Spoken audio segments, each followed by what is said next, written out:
In 1992, the Formula One world was changing fast. Electronic driver aids were becoming the new battleground.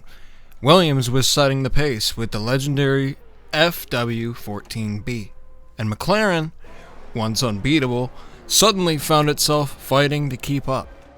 But in the middle of this technology arms race came one of the most fascinating machines of the early 1990s, the Mclaren MP4-7A.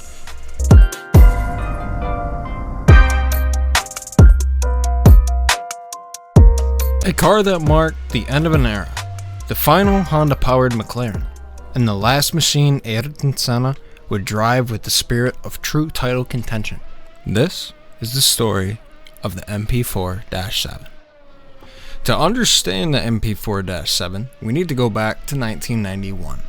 McLaren had just taken its fourth straight driver's title, and fourth straight constructor's title, powered by its Honda V12 engine and pure aerodynamic refinement.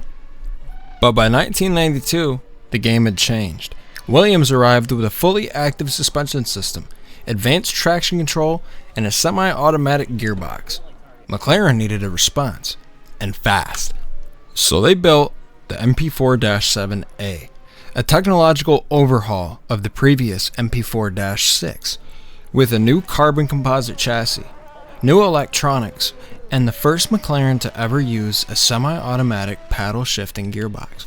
It also had an upgraded Honda RA122E/B, a 3.5-liter V12 producing around 735 to 750 horsepower.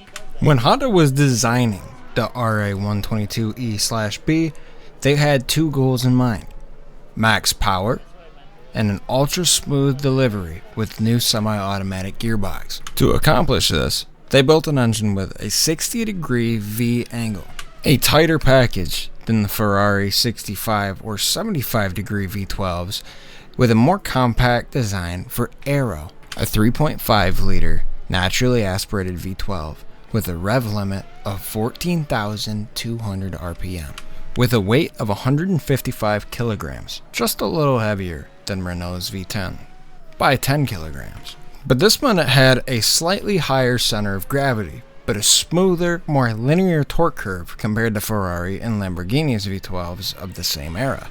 But what made this V12 so special? Drivers described the Honda's V12 as silky and predictable in power delivery. For Senna, who preferred throttle modulation over traction control, this engine was a dream.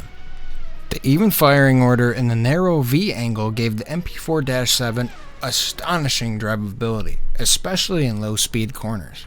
Honda integrated some of the most advanced engine management electronics of the 1990s. Real-time fuel mixture control, custom ignition maps for corner-by-corner tuning, and extremely fast responses to electronic throttle changes. This paired beautifully with the MP4-7's new ECU and semi-automatic gearbox. Not only that, but it had an incredible sound profile.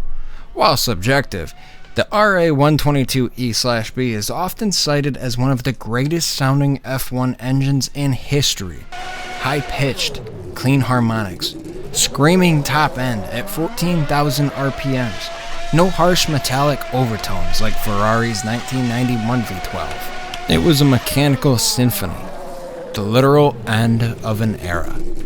Although the Honda V12 wasn't the most powerful engine on the grid in 1992, the Renault RS4's V10 and the Williams FW14B slightly outmatched it.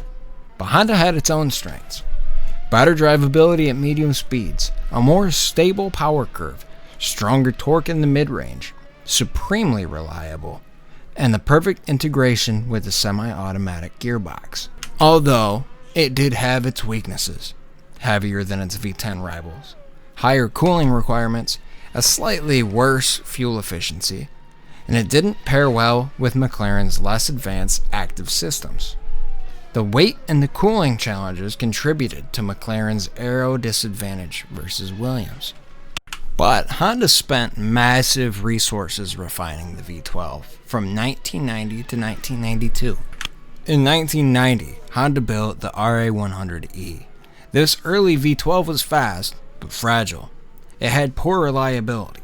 In 1991, Honda made the RA121E, the MP4-6 championship engine. This was the engine that took Senna to his final world title. Honda found a blend of power and reliability with this engine. So, they took what they knew and put it into the RA122E-B of the 1992 MP4-7.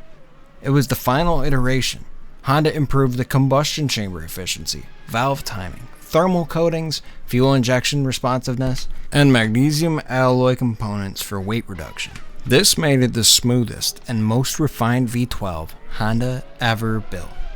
It wasn't revolutionary like the Williams, but it was McLaren's most advanced car to date. This was McLaren's first step into electronic shifting. No more manual gear lever, just paddles behind the steering wheel. While Ferrari pioneered this tech in 1989, McLaren spent years refining it for reliability. The Mclaren MP4-7 system was near bulletproof, letting Senna and Berger shift faster with fewer mistakes. Honda's RA122E/B was a masterpiece, high revving, smooth, and brutally powerful. But it came with a cost. It was heavier than Renault's V10, it created cooling challenges, and Honda had already decided to leave F1 at the end of the season. The MP4-7 carried Honda's final efforts, a farewell symphony of 12 screaming cylinders. The new McLaren was also packed with cutting-edge electronics. A new electronic control unit, traction control, improved throttle control, and real-time telemetry data. These were the early steps towards the electronic-dominated F1 that we know today. While not as radical as the Williams FW14B, the MP4-7 featured refined airflow and a tighter rear end to accommodate the paddle-shifting gearbox. It was the best McLaren could create with the tech available. The early season showed some struggles for McLaren. The MP4-7 debuted at the second race of the season, but immediately it was clear.